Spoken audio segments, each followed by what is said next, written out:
Hi, everyone. Today, what we're going to do is make our first kind of transition, historically speaking, in the class. We're moving away from the classical theorist and into the part of the class we call the middle years of social theory. So, when looking at the middle years of social theory, time wise, we're roughly speaking 1920 to 1960. And during this part of the class, we're going to be looking at two different threads during the middle years. First, the thread of American social theory, and then we'll get back into European social theory at the end of this section of the class. And so, when getting into American social theory, we can recognize that these individuals were reacting against the classical theorist. Specifically, they believed that the classical theorists were too focused on that macro kind of top-down point of view. The American social theorists believed they did not highlight free agency, free will enough compared to highlighting social structures. So that's what you start to see. Basically, Mead and Cooley, who we talk about today, they're not continuing the legacy of anybody during the classical era. Rather, they're kind of starting their own brand of theory in the United States and taking a more micro level, taking a more of a focus on human agency. And in addition to kind of reacting against the classical theorist, you're also were reacting against popular psychological theories at the time. So at the time, two popular theories, kind of Freud's theory and behaviorism, kind of explain things on that micro level. But unlike Freud, Cooley and Mead believe that people are very conscious. And so Freud's really into the unconscious and how the unconscious kind of drives behavior. The American theorists said no. We're very kind of aware of what we do. We make decisions, we anticipate outcomes. We deliberate. So here they're trying to capture kind of the conscious person who is aware. And that kind of ties into that heavier focus on agency, on free will, and kind of reacting against the behaviorists who basically thought that people simply react to a stimulus. Again, it's not so cut and dry. There's thinking that goes on in between the kind of stimulus and the behavior. So they really wanted to focus on that micro level, focus on identity, focus on cognition and thought, and how those things tie into social life as a whole. So that's what we're looking at here, kind of reacting against a classical theorist, a shift to the micro level, a shift to agency, and reacting against the popular psychological theories at the time, Freudism and behaviorism, and basically saying, no, people are thinkers, we are kind of aware, and we do anticipate and deliberate. So when looking at Cooley and Mead, we're looking at theorists who both focused on identity and focused on how identity is a very social product. So rather than somebody being born, with a personality or being born with an identity, um, the identity comes from the outside in rather than the inside out. So Cooley is probably best known for his concept of the looking glass self. Basically, the looking glass self captures how social feedback we receive, whether it be verbal feedback or maybe a kind of written feedback. The feedback we receive in the social world kind of shapes who we are and how we see ourselves. So, for example, if somebody comes to see themselves as having a good sense of humor, somebody sees him or herself as being funny. To get us that sense of self, to see yourself in that way, you need the social feedback that allows you to see yourself as humorous. So people laugh at your jokes. People kind of are interested in, when you're talking, and they laugh at the appropriate times when you would like them to laugh. So, all these things are cues that, there's something about you that people find funny, people find humorous. Without that feedback, you can't really see yourself in that same way. And the same thing with, if you think you're intelligent, if you think you're smart, you need the social feedback that kind of tells you that you are intelligent. So, you get good grades, your teachers pat you on the back and say, you should go to college. But then, the identities are very fluid too, because they're not innate, because they're not inborn. because they are social products, they can change. So, maybe in high school you got good marks and the teacher patted you on the back, but you get to college and the A's turn to C's, and the professors are no longer, patting you on the back, telling you you're doing a good job. So here, your identity was slowly but surely changed to kind of fit the new feedback that, maybe is kind of average when it comes to intelligence. So that's what we're looking at with the looking glass self. Again, who you are, it comes from the outside in rather than the inside out. And when it comes to kind of influencing who you are as a person, he distinguished two different groups. Mead said there are primary groups and secondary groups. And we can separate the two groups by basically saying that the primary groups have the most influence on you in terms of kind of shaping how you think, how you act, and how you see yourself, because you have the closest bonds with them. And secondary groups are less influential because you don't feel a lot of cohesion with those groups. You're not very tight with your secondary groups. So, usually what comes to mind is, as a primary example, is a family. Families typically are pretty close, high cohesion, so they have a stronger influence on you compared to your, social theory class. You're in the same group, but you don't share those strong bonds that you would perhaps with a sport team, with a family, so on and so on. But again, not everybody is going to have a strong knit family. So it's more about the level of cohesion that makes it primary than simply a family is primary, because some people are not close to their family members. Thus, the family is not going to be an influential group on them. So that's what you start to see in terms of who really influences you, what feedback you take seriously to incorporate in your sense of self. And now we can look at George Herbert Mead, and we'll get into him further in the next couple slides. But Mead and Cooley were both contemporaries. They were friends. They wrote together, and they talked a lot about similar ideas, but in different ways. Mead, he kind of thought of behavior often in terms of what we could call social adaptation, meaning that he believed that people try to kind of fit their social expectations. They try to match the expectations with their action, because when we are doing what we're expected to be doing, then we don't experience psychological tension. So here is kind of a Darwinistic way of kind of looking at social behavior, that we try to adjust our behavior to expectations of how we're expected to behave, because when we meet those expectations, then we have a peace of mind, we feel at ease. But when we don't meet them in a negative way, then we get psychological tension, we feel uneasy psychologically, we don't have a peace of mind. So basically he says we try to adjust to our environment, because the better we can adjust to the environment, the less psychological tension we experience. We'll come back to the idea here when we go through the theory for today. So two main concepts he's known for are the I and the me. And so the I and the me are two concepts that he creates to kind of explain the connection between the social world and one's behavior, and how the two are kind of linked when it comes to producing action. So we'll get into that for our theory today. So we can say here, we're looking at, for the first time in the class, a theory of self-development. So yes, the first time we're looking at self-development, but also what we're looking at is a focus on that micro level. So we're looking at social control, we're looking at social change.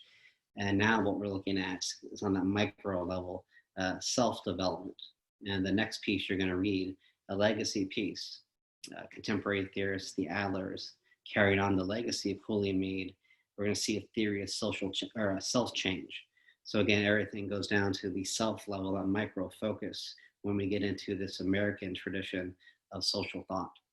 So as a theory of self-development, basically, Mead is trying to explain the construction of self, kind of who you are, how you act, as an individual. And he says basically you can break it down into two concepts. One concept he calls the me, and basically we can say that's a social identity that you possess in a given situation. And then he says connected to the me, the social identity, is the I, the emission of behavior. So basically, we can split these up and then kind of bring them back together by saying the me we can think of as the role or the part that we're playing. So you enter a role, whether it be the role of the student, the role of the teacher, the role of the boyfriend, the role of the girlfriend, the worker, and you enter these roles. Each role is socially defined. So it's basically like a part you would play in a movie, or a part you would play if you're in the theater. And then playing the part. So, after you learned the script attached to being a teacher or being a student, how to play out that role, the action, the playing, is when the I is activated. So basically, we're socialized to learn all these different roles and the expectations attached to the roles. And that becomes part of our social cognition. And he says that's kind of the me. And then the I, when the I takes over, it's when we're doing the action. So playing the part is the I, when we're actually doing the behavior. The part itself and the expectations attached to the part represents the me. So they're two separate concepts, but they go hand in hand in the sense that, you have the part, then you're playing the part. And when the me is activated, so when you're not doing the action, but you're thinking about it, then you're very aware. You're kind of a very clear head. So, before I start to do these lectures, I'll sit back for a few minutes and kind of think about, okay, what I'm gonna do, how I'm gonna do it, what should I, focus on, what should I minimize. So in that sense, I'm just kind of thinking about what I'm doing. But when I actually start to do it, when I start to do the teaching, that's when the I takes over, and you're not fully aware. You kind of get into a zone, and you're kind of doing the acting without really thinking about what you're doing. And so there's a kind of a back and forth that you're doing the acting, that sometimes you stop for a second or two to kind of think about, okay, what do I do next?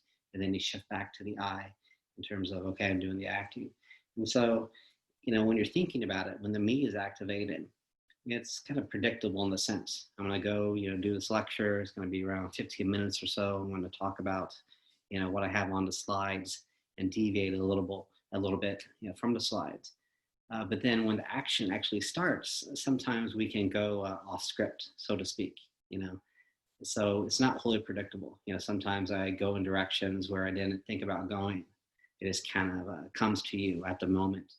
Sometimes, I'll get into things and I go on much longer than I anticipated. So that's, when the action's happening, it's more unpredictable. You're likely to deviate from the script that's attached to the identity. But when the, me is activated, you're kind of more focused, you're more kind of in control. But again, there's this back and forth where, the directions, the expectations inform the behavior. And then the behavior itself is a response to the expectations of what you're going to do and what you're supposed to do. And so, saying that differently, we can say that the I, the action we have within a certain role, is responding to the role itself and the expectations attached to it.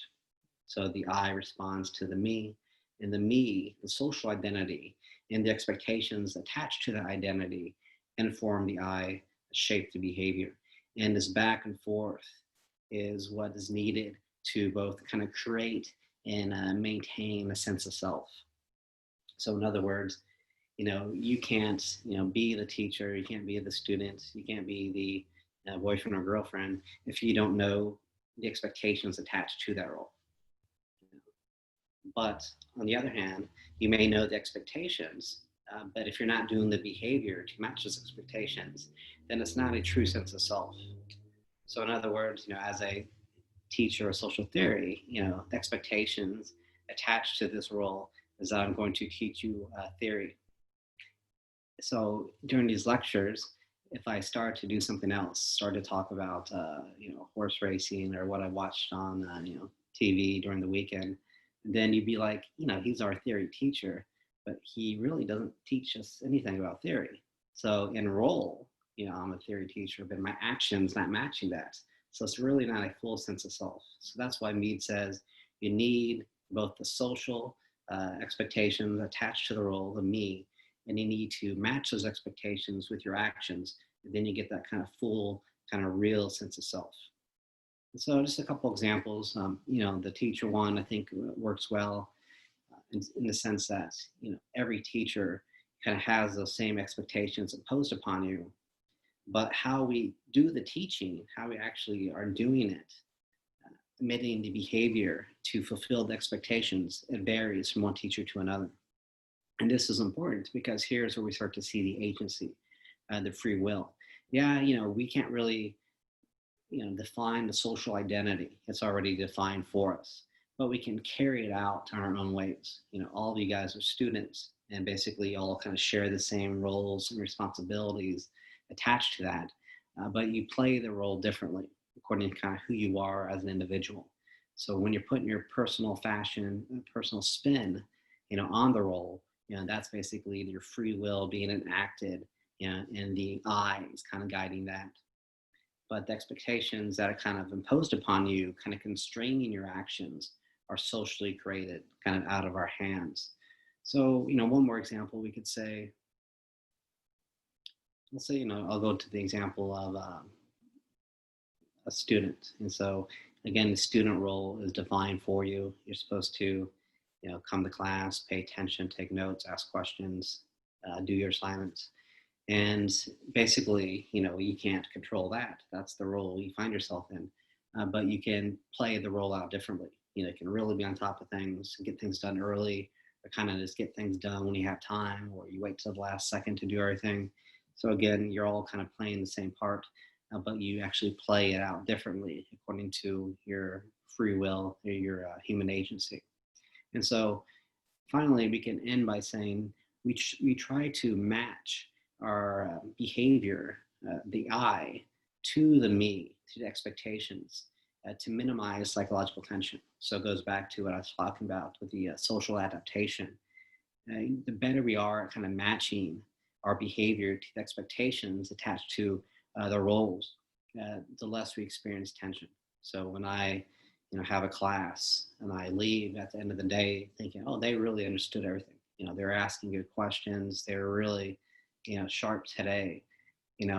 I did my job. I can leave campus and say, I taught the class, and I think I taught the class well. And I go to bed that night, so I sleep like a baby.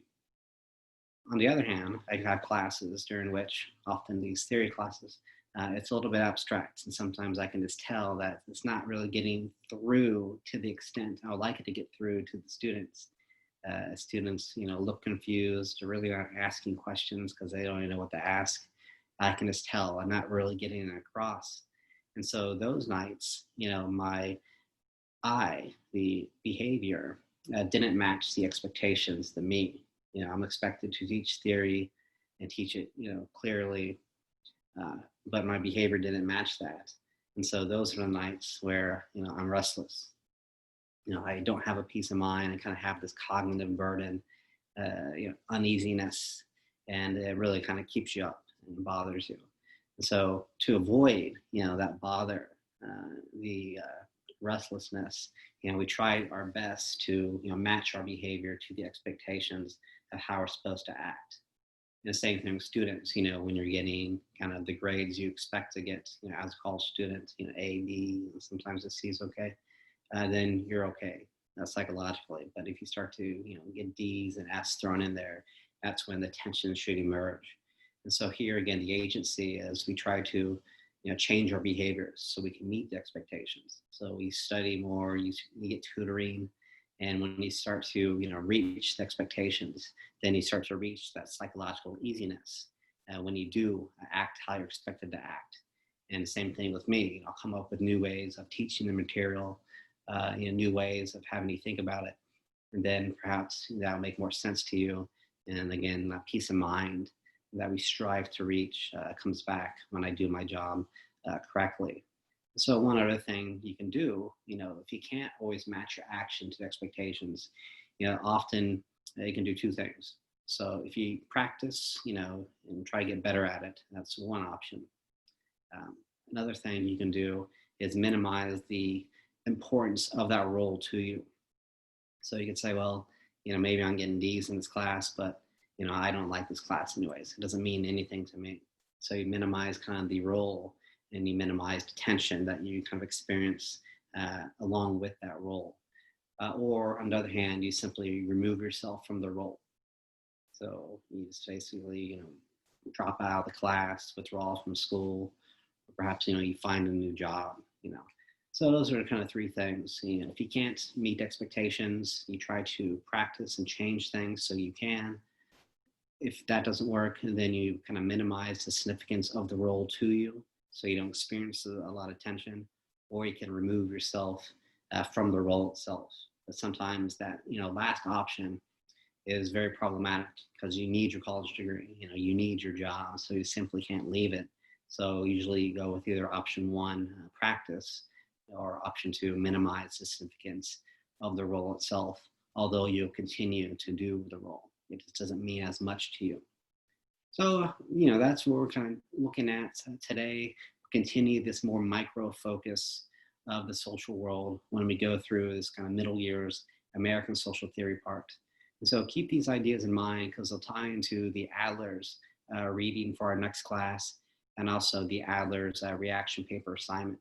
So I'll leave that there for today. Let me know if you have any questions.